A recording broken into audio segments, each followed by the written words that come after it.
जय हिंद दोस्तों। आज अपन पढ़ने जा रहे हैं दोस्तों प्रत्यावर्ती धारा तथा वोल्टता के औसत मान।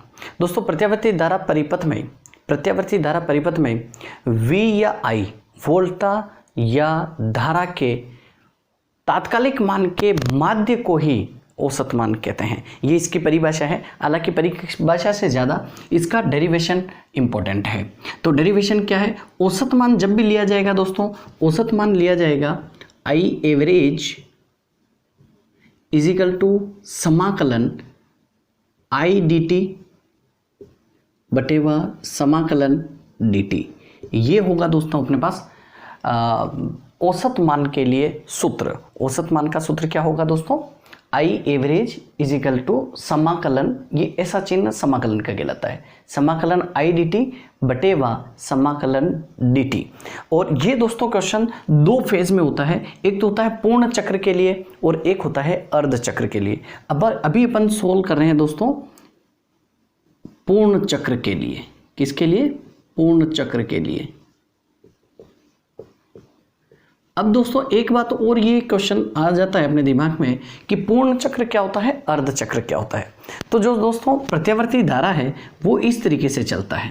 प्रत्यावर्ती धारा का मान समय के साथ हर क्षण बदलता रहता है, उसकी दिशा बदलती रहती है। कैसे? जैसे प्रथम धनात्मक अर्ध चक्र में ऊपर जाएगा, फिर नीचे जाएगा, फिर ऊपर आएगा, तो ऐसे पूरा करके कंप्लीट एक सर्कल बनाता है। तो ये पूरा यूं होके यहाँ तक आ गया, इसको कहते हैं एक पूर्ण चक्र T। और यहाँ तक होता है, इसको T/2 कहते हैं, इसको अर्ध चक्र कहते हैं। ये यहाँ से यहाँ तक के लिए अर्ध चक्र T/2 और यहाँ से यहाँ तक के लिए T, पूर्ण चक्र। तो अभी अपन पूर्ण चक्र के लिए कर रहे हैं, फिर इसके बाद अर्ध चक्र के लिए भी जरूर करेंगे। तो अभी अपने पास सूत्र ये है। औसत लेने का सूत्र क्या होता है दोस्तों? IAV मतलब एवरेज इज इक्वल टू समाकलन I dt बटेवा समाकलन dt। तो अपन किसके लिए कर रहे हैं? पूर्ण चक्र के लिए। तो लिमिट लगाएंगे दोस्तों 0 से t, इधर भी 0 से t। अब दोस्तों अपने पास I जो है, I का मतलब विद्युत धारा, और प्रत्यावर्ती धारा का सूत्र होता है दोस्तों, तात्क्षणिक धारा का सूत्र होता है I is equal to IM sine omega T.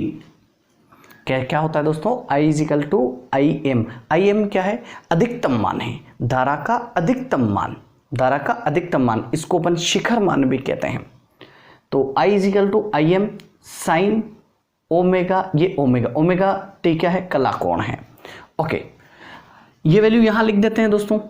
तो अपने पास आ जाएगा I average is equal to समाकलन 0 से t IM sine omega t dt बटेवा समाकलन 0 से t dt। ओके, अब अपने को समाकलन के सूत्र लगाने दोस्तों। एक समाकलन का सूत्र होता है समाकलन dx का समाकलन x होता है दोस्तों। क्या होता है? dx का समाकलन क्या होता है? x। तो dy का क्या होगा? y। इसी तरीके से dt का क्या होगा? t। ये समाकलन का सूत्र है। एक सूत्र है अपने पास दोस्तों समाकलन sine a theta d theta, sine a theta d theta. तो इसका जो समाकलन होता है वो होता है दोस्तों माइनस कोस a थीटा बटेवा a। ये समाकलन का सूत्र है। साइन a थीटा समाकलन sine a theta d theta का समाकलन क्या होता है? Minus cos a theta upon a। अगर अपने को ये सूत्र याद रखने में परेशानी है तो अपन डायरेक्ट ही इसी का एक सूत्र याद रख सकते हैं। इसी फॉर्मेट में क्या याद रख सकते हैं? समाकलन साइन ओमेगा टी dt। इसका सूत्र होता है दोस्तों minus cos omega T upon omega. Main सूत्र तो होता है ये। अगर इसको सूत्र के रूप में ध्यान रखें तो ये इस तरीके से भी अपन ध्यान रख सकते हैं। चॉइस इज योर्स दोस्तों, आपको जो समझ में आ रहा है उस तरीके से अपन ध्यान रख सकते हैं। आपको ठीक तरीके से दिख रहा है दोस्तों? समझ में आ रहा है? बिल्कुल पूरी तरीके से आपको पूरा समझ में आएगा, 1% भी कुछ भी डाउट नहीं रहेगा, आपको एकदम से धीरे धीरे बताया जाएगा। आप चाहें एक तो ये सूत्र ध्यान रखना ही है, ये रखें तो अच्छी बात है, अगर ये याद नहीं रख पा रहे हैं तो आप डायरेक्ट ये ध्यान रखें। तो आपको मैं यहाँ पे सूत्र लगा देता हूँ, यहाँ I average is equal to I M constant है, इसको बाहर लिख देता हूँ, समाकलन 0 से t क्या रहेगा, sine omega t d t बटेवा, ये तो अपन जान चुके हैं dt का समाकलन क्या होगा दोस्तों, t होगा। फिर लिमिट लगानी है तो वो इस तरीके से लगाते हैं 0 से t, ये कोष्टक बना के लगाते हैं हमेशा लिमिट। ओके, मैं इधर लिखना शुरू करता हूँ, आपको नीचे दिखेगा नहीं।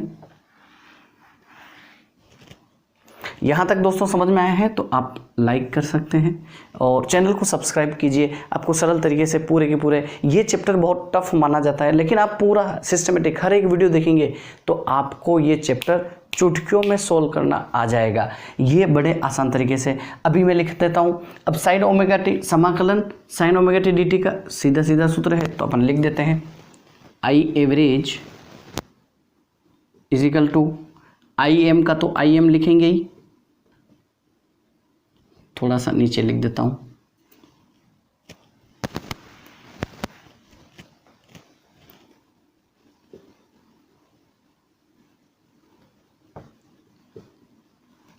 ये पूरा का पूरा सेम, ये तो वैल्यू लिखना है माइनस कोस ओमेगा टी बटेवा ओमेगा और लिमिट 0 से t बटेवा ये अब लिमिट जो लगा रखी है दोस्तों, वो होता है उच्च सीमा माइनस निम्न सीमा, upper limit minus lower limit, उच्च ये है निम्न ये है, तो इसकी जगह पे एक बार ये लिखना है, फिर माइनस लगा के ये लिखना है। ओके, तो अपने पास क्या हो जाएगा t माइनस 0, सेम यहाँ पे भी ऐसे ही करना है। अच्छा, अगर अपन चाहें तो इस ओमेगा को यहाँ लिख देते हैं, तो अपने पास क्या आ जाएगा, I average is equal to I M upon omega, फिर ये माइनस भी चाहे तो अपन बाहर लिख देते हैं, तो यहाँ क्या बचेगा कोस ओमेगा टी 0 से t, और इधर क्या है अपने पास t में से 0 जाएगा तो केवल t बचेगा। ओके, अब दोस्तों इसको अपन सोल्व करें तो इस तरीके से लिख सकते हैं, I average is equal to minus I M upon omega upon T, तो अपॉन में 1 लिख के ऐसे सोल्व कर सकते हैं अपन, 4 संख्या हो तो नीचे 1 लिख के यूं करेंगे तो इंटू 1 अपॉन टी आएगा, तो इसको मैं ऐसे लिख दूं डायरेक्ट, आप कहें तो ओमेगा टी, या फिर अगली बार लिखेंगे। चलो,